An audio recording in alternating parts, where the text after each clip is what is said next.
আচ্ছা বোন, তোমার কাছে কেমন লাগবে যখন জামশেদ মজুমদার মুসলমান,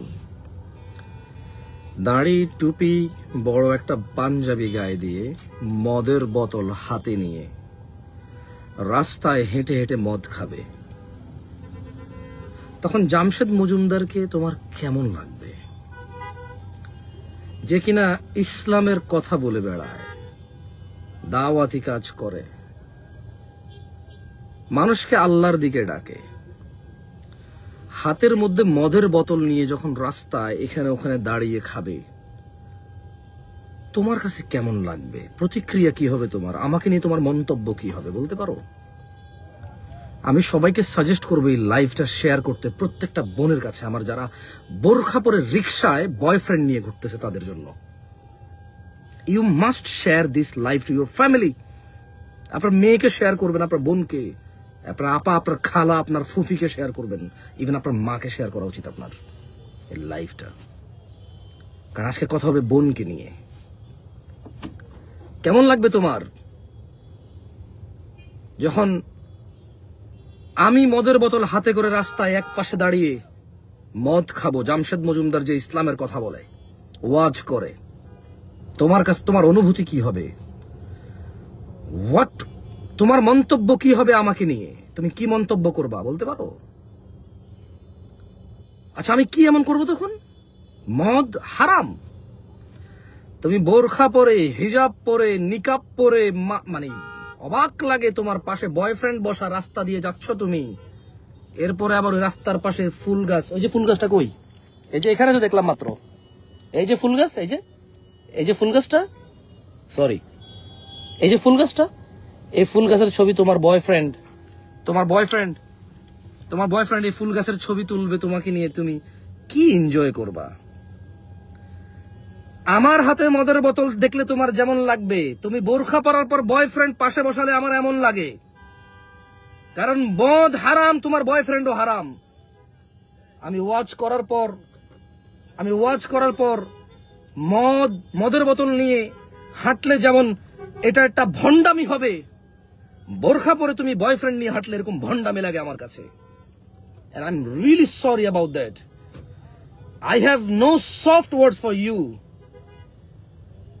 আমার আফসোস হচ্ছে, তোমার জন্য আমার কোনো নরম কথা নাই, আমি দুঃখিত। I'm very sorry. Jamshed Majumdar মদের বোতল হাতে নিয়ে যদি রাস্তার সামনে মদ খায়, ওয়াজ করার পর তোমার যেমন লাগে, তুমি বোরখা পরে বয়ফ্রেন্ড রিক্সায় নিয়ে বয়ফ্রেন্ডের হাতে হাত ধরে রাস্তাঘাটে ঘুরে বেড়াও, ফুল নিয়ে, ফুল দাও, ফুল নাও, জামশেদ মজুমদারের তখন এমন লাগে। কারণ জামশেদ মজুমদারের হাতে মদের বোতল যতটা হারাম, বোরখা পরে মুসলিমা সেজে, পর্দাসীন সেজে, অবিবাহিত হয়ে বয়ফ্রেন্ড নিয়ে তোমার রাস্তাঘাটে হাঁটায়, এর চেয়ে অনেক বেশি বেশি বেশি বেশি হারাম। হারাম হারাম। কোন জেনাকারী জেনা করে পতিতালয়ে গিয়ে, আবার কোন জেনাকারী মসজিদে ঢুকে জেনা করে, কেমন লাগবে তোমার? দুইটাই তো জেনা। তোমার কাছে বেশি বর্বর কোনটা মনে হবে? কোনটা বেশি বর্বর মনে হবে তোমার কাছে? কোন জেনাকারী নন মাহরাম আর মাহরাম পার্থক্য না করে যাত্রার সাথে যদি জানা করে, তোমার কাছে কেমন লাগবে? মাহরাম আর নন মাহরামের ডেফিনেশনে এসে কেমন লাগবে তোমার কাছে? তোমার মন্তব্য কি হবে? তোমার মন্তব্য কি হবে? তোমাকে নিয়ে আমার মন্তব্য এমনটাই। আমি দুঃখিত, I don't have any soft words for you. দো তোমরা বলো ইসলাম এত কঠিন না, অনেক সহজ। কার জন্য? কার জন্য সহজ? কার জন্য সহজ ইসলাম? ইসলাম সহজ। 5 ওয়াক্ত নামাজ পড়া কঠিন কিছু না। মেয়ে বোরখা পরে থাকবে, নিজেকে কভার করবে, কঠিন কিছু না। ছেলে নিচের দিকে তাকিয়ে চলবে, মেয়ের দিকে তাকাবে না, কঠিন কিছু না। দোজ আর দ্য মানে ইজি থিংস। লস নাই কারো, এতে কল্যাণ আছে। তোমাকে আমি কি বলি বলো? ছোট ভাই আমার জামশেদ মজুমদারের হাতে মদের বোতল দেখে তোমার যেমন লাগবে, তুমি বিবাহ করো নাই, তোমার পাশে বোরখা পরা মেয়ে নিয়ে তুমি প্রেমিকা নিয়ে ঘোরো, জামশেদ মজুমদারের তখন এমন লাগে। আমি সরি, তোমরা আমাকে ভালোবাসো বলে আমি কথা বলি, আদারওয়াইজ আমার বলার দরকার ছিল না, তোমার লজ্জা কোথায় চলে গেল ভাই? এমন না যে এদেশের মানুষ ফেসবুকে ওই সিনেমা নাটকের কোন ছোট অংশ আসলে দেখে না, এরকম মানুষ কমই আছে। এদেশের কম মানুষ আছে যারা গান বাজনা জানে না, মুখস্থ পারে না, 2-4 কলি 2-4 লাইন, কিন্তু লজ্জা শরমে কেউ হয়তো যখন গোপনে একা থাকে, আর কেউ নির্লজ্জ হয়ে প্রকাশ্যে সবার সামনে এটা করে। বলো, এদেশের যত আলেম ওলামারা আছে যারা ধর্ম প্রচারক, তারা যদি মদ অথবা সিগারেট দাঁড়িয়ে রেখে সিগারেট টানা শুরু করে রাস্তায়, তোমার কেমন লাগবে? তোমার মন্তব্য কি হবে তাকে নিয়ে? ভণ্ড ছাড়া তুমি এর বেশি কিছু বলবা তাকে? তোমার কি এটা ভণ্ডামি না? মুখে দাঁড়িয়ে এসে প্রেমিকা নিয়ে ঘোরো, এটা কি তোমার ভণ্ডামির সর্বনিম্ন স্তর নয় যে তুমি বোরখা পরে বয়ফ্রেন্ড নিয়ে ঘোরো? এটা কি তোমার সর্বনিম্ন ভণ্ডামি না যে তুমি কোরআন ছুঁয়ে তোমার জানার পার্টনারকে বলো তোমাকে যাতে না ছেড়ে যায়? এটা কি তোমার ধর্মীয় ভণ্ডামি নয় যে তুমি প্রেম করো এজন্য, জেনা করো এজন্য কারণ তোমাকে বিয়ে করবে বলেছে? এটা কি তোমার ভণ্ডামি নয় তুমি জামশেদ মজুমদারকে প্রশ্ন করো যে ও আমাকে বিয়ে করবে বলে এক জায়গায় নিয়ে গেছে, ওর সাথে আমার সব হয়ে গেছে, এখনো আমাকে বিয়ে করতেছে না, ওর কি গুনাহ হবে আমাকে ছাড়লে? তোমার নিজের গুনার চিন্তা নাই বোন? এটা কি তোমার ভণ্ডামির সর্বনিম্ন স্তর নয়? এটা কি তোমার ভীমরতির সর্বনিম্ন স্তর নয়? এটা কি তোমার বোকামোর, অশ্লীলতার, বর্বরতার, বন্যতার সর্বনিম্ন স্তর নয়? আল্লাহ যা হারাম করেছে তুমি সেই কাজে অধিকার খোঁজো। তুমি ভয় পাও, আমাকে প্রশ্ন করো যে ছেলেটাকে আমি ভালোবাসতাম, এরপর আমি আল্লাহকে ভয় পেয়ে ফিরে আসছি, এখন ছেলে কান্নাকাটি করে, আমাকে বদদোয়া দিচ্ছে, ওর মনে কষ্ট দিচ্ছে, এতে কি আমার গুনাহ হবে? ছি ছি ছি ছি ছি ছি, তোমার মাথায় তো গোবরে পরিপূর্ণ হয়ে গেল। আল্লাহ জেনাকে হারাম করেছে, আল্লাহ প্রেম ভালোবাসাকে হারাম করেছে বিবাহের পূর্বে। আল্লাহ যা হারাম করেছে, তুমি আল্লাহ সন্তুষ্টির জন্য কোনো কিছু ত্যাগ করেছো, এরপর তুমি চিন্তিত যে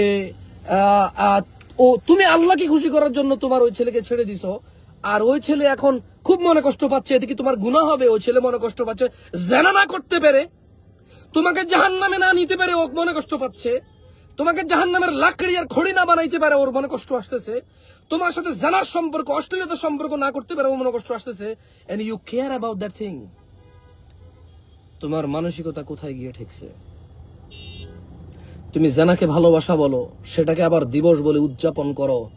তোমার বাবা মার কিছু যায় আসে না, তোমার সমাজ সেবকদের কিছু যায় আসে না, যত মানুষের সামনে তুমি অশ্লীলতায় লিপ্ত হয়েছো, কারো যায় আসে না।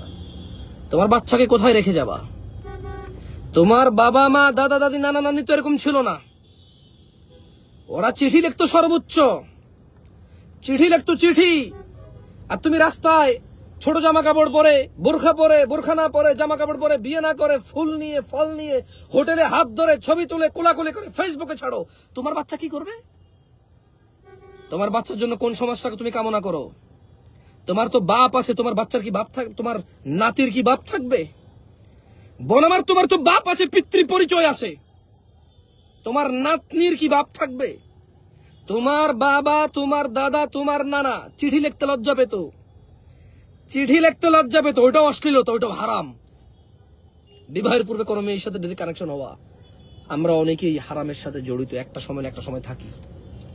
এদেশে আমরা বড় হয়েছি, এদেশে খুব কম মানুষ আছে যারা এই হারামের সাথে জড়িত হয়নি।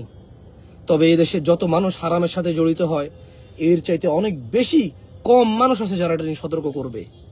যাদের জীবন পার হয়ে গেছে সতর্কতা না পেয়ে, অপরাধের বিষয়টাকে বুঝতে না পেরে, উপলব্ধি না করে তাদের জীবন চলে গেছে, তারা আল্লাহর কাছে ক্ষমা চাক, আমিও আল্লাহর কাছে ক্ষমা চাই আমার কৃতকর্মের জন্য।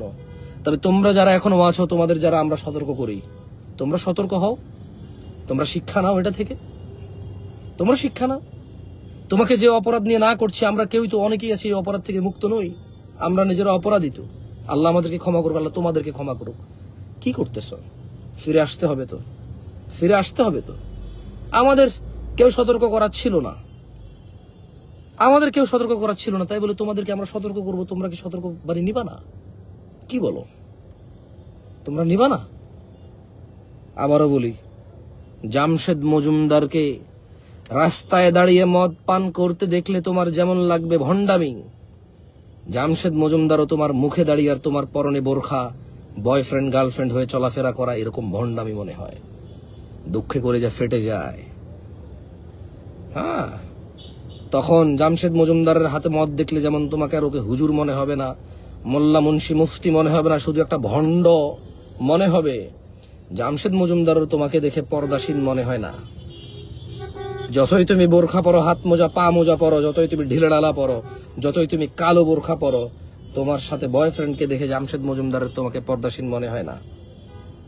এবং জামশেদ মজুমদার, যার থেকে তুমি পর্দা শিক্ষা পেয়েছো, যে তোমাকে পর্দাসীন বলে দাবি করে, তোমার ওই বাপকে ও মানে বুঝদার মনে করে না, যে তোমার ব্যাপারে বলে আমার মেয়েটা খুব পর্দাসীন, বোরখা ছাড়া ঘর থেকে বের হয় না। জামশেদ মজুমদার ওকেও ঘৃণা করে, যে কিনা তার মেয়েকে একা ছেড়ে দেয় রাস্তায়, বোরখা পরে হোক আর বস্তা পরে হোক আর কার্পেট পরে হোক। এগুলো কি হচ্ছে এখানে রাস্তাঘাটে?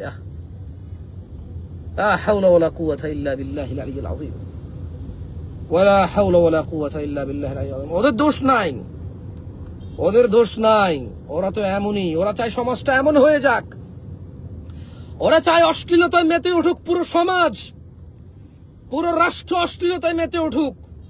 ওরা চায় বিয়ে করে জিম্মেদারি নিয়ে কাবিননামা দিয়ে মোহর দিয়ে একটা মেয়েকে পেতে হবে। কেন? ফুসকা 30 টাকার ফুসকা খাইয়ে যদি কোন মেয়েকে বিছানায় নেওয়া যায়, কেন মোহর কাবিন দিয়ে কারোর সাথে জড়িত হতে হবে? কোন মেয়েকে যদি 30 টাকার ফুসকা খাইয়ে বিছানায় আনা যায়, কোন মেয়েকে যদি বছরে একবার 50 টাকার ফুল দিয়ে পটানো যায়, তার সাথে ঘনিষ্ঠ হওয়া যায়, তাহলে কি দরকার আছে দাওয়াত খাওয়াইয়া, মা বাপকে রাজি করাইয়া, বিয়ে শাদী করে একেবারে একটা জিম্মেদারি নিয়ে নেওয়ার? ওকে ছাড়াও যাবে না, ছাড়াও কষ্টকর হবে, লজ্জাস্কর হবে। এর চাইতে ভালো 30 টাকার ফুসকা 50 টাকার ফুল দিয়ে ওর সাথে ঘনিষ্ঠ হও। যখন ভালো লাগবে না ব্রেকআপ বলবো, মোবাইল বন্ধ করে দেব। ওই মহিলার কোনো অধিকার থাকবে না আমাকে খুঁজে পাওয়ার। কোন অধিকারে সে আমাকে চাইবে? কিসের তার অধিকার? জানার কোনো অধিকার নাই, হারামের কোনো অধিকার নাই। হারাম উভয় অপরাধী, কেউ কারো উপরে জালেম নয়, উভয় নিজের প্রতি জুলুম করে। হারামে কেউ কারো প্রতি অধিকার স্থাপন করতে পারে না। ও যখন 30 টাকার ফুসকায় 50 টাকার ফুলে তোমাকে সঙ্গ দিতে পারে, তোমার সঙ্গ পায়, সে কেন মোহর দিয়ে তোমাকে কাছে টানবে? ও চায় এই পুরো বাংলাদেশ অশ্লীলতায় মেতে উঠুক, ফুলে ফুলে চতুর্দিকে অবিবাহিতরা নতুন জামা কাপড় পরে হাতে হাত ধরে সেলফি তুলে ফেসবুকের আঙিনা উজাড় করে দিক নিজের সতীত্ব সততাকে। ও এটা চাইবে কেন? কারণ ও মোহর দিয়ে দাওয়াত খাইয়ে এরপরে একটাকে ঘরে আনবে, ওইটার কথা শুনতে হবে, প্রতিদিন থাকতে হবে ওর সাথে, প্রতিদিন ওর খাওয়া দাওয়ার, ওর রুজি রুটির, ওর জামা কাপড়ের জিম্মেদারি নিতে হবে। কেন ও বিবাহ করবে? এই সমাজ যদি অশ্লীলতা না হয়, ও কিভাবে 30 টাকায় মেয়ে পাবে? মেয়ে কিভাবে শুধু মোবাইল রিচার্জ পাবে ফ্রি ফ্রি? মেয়ের বাপ তাকে তো প্রেম করার জন্য মোবাইল রিচার্জ করে দিবে না। মেয়ের বাপের পক্ষে তো সম্ভব নয় তাকে আইফোন কিনে দেওয়া, মোবাইল কিনে দেওয়া। হ্যাঁ, তাকে হুন্ডায় নিয়ে ঘুরবে। বাপ কাজকর্ম করবে, ব্যস্ত, চাকরি বাকরি করে, ব্যবসা বাণিজ্য করে। যুবতী মেয়েকে নিয়ে হুন্ডায় ঘোরা তো বাপের পক্ষে সম্ভব না। সো হুন্ডা চড়বে কিভাবে? ওর তো লাভই লাভ। ফুসকা খায়, ফুল পায়, সেলফি তোলে, হুন্ডায় চড়ে ফ্রিতে। এটাই তো চায় ও তো চায় বাকি সবাই এটা করুক, তাহলে ওকে আর কেউ নোংরা বলবে না। এখন তো যেখানে সেখানে যা তা খুশি করতে পারতেছে না। হ্যাঁ, ও কেন চাইবে না? ওকে দোষ দিব কেন? ওকে কেন দোষ দিব যে ও খারাপ? খারাপ তো আমরা, যারা সমাজটাকে ভালো করতে পারছি, পরিবারটাকে ঠিক করতে পারছি না, নিজের স্ত্রী আর নিজের কন্যার নিরাপত্তা দিতে পারি না। ওরকম বাপ হতে পারেনি যে বাপ তার মেয়ের খেয়াল। আমি বলছি না যে সব বাবা খারাপ, এদেশে বহু বাবা আছে খুবই ভালো, সর্বোচ্চ লুটিয়ে দিয়েছে, সর্বোচ্চ খরচ করেছে বাচ্চা কাচ্চা মানুষ করার জন্য, কিন্তু তাদের বাচ্চারা মানুষ হয়নি। বড় হওয়ার পর জানা ব্যভিচার নেশায় জড়িত হয়ে গেছে। ওই বাবা এখনোই তস্ত, এখনো ছেলেকে ফেরানোর জন্য চেষ্টা করে। আমি ওরকম বাবাও দেখেছি। আমি সবাইকে বলবো না, আমি সবাইকে বলবো না। তবে আমি শুধু এটা বলবো, ও 30 টাকার ফুসকায় যদি কোনো মেয়ের সাথে সঙ্গ পায়, তাহলে ও মোহর দিয়ে কেন কোনো মেয়ের সঙ্গ নিবে? ওর কি দরকার আছে মোহর দিয়ে সঙ্গ নেওয়ার? বোন, তোমার কি মাথা খারাপ হয়েছে বলো? হ্যাঁ, কি করছো তুমি? তোমার বড় বোনকে দেখোনি তার প্রেমিককে গালিগালাজ করতে, মা বাপ তুলে গালি দিতে, যে ও ধোকা দিছে, এখনো বিয়ে করতে পারবে না, আরেক জায়গায় বিয়ে দিতে চাচ্ছে, ও নিয়ে পালাচ্ছেও না, এই করতেছে না, সেই করতেছে না। তুমি দেখো নাই তোমার বড় বোন 4টা প্রেম করে একটার সাথেও বিয়ে হয় নাই, সবগুলোর সাথেই তো ঘনিষ্ঠতা ছিল ওর। তো তুমি কেন ঘনিষ্ঠ হচ্ছ বিয়ের আগে কারোর সাথে? ওয়াই?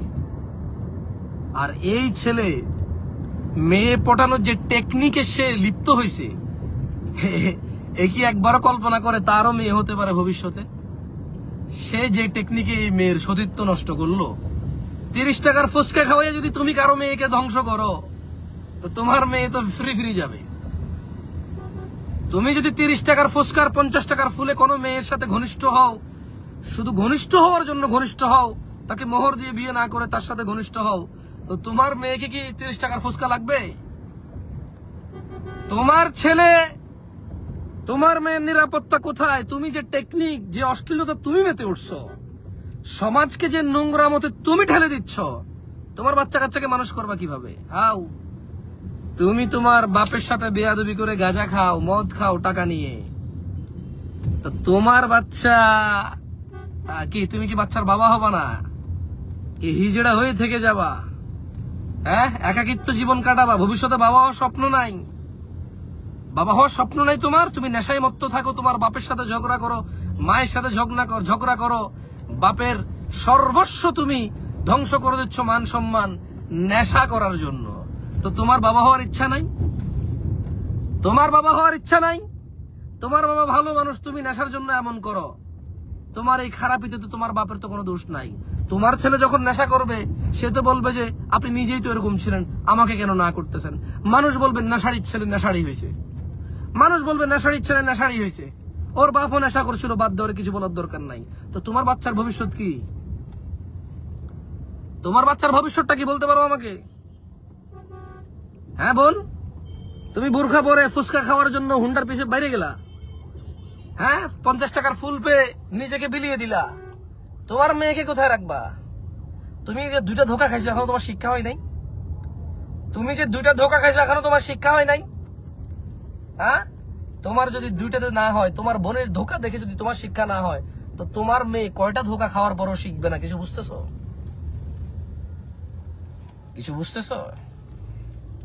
আল্লাহ আমাদেরকে বোঝার তৌফিক দান করুন। আমি আমার আজকের লাইভের বিষয় আবার ওখানে শেষ করব।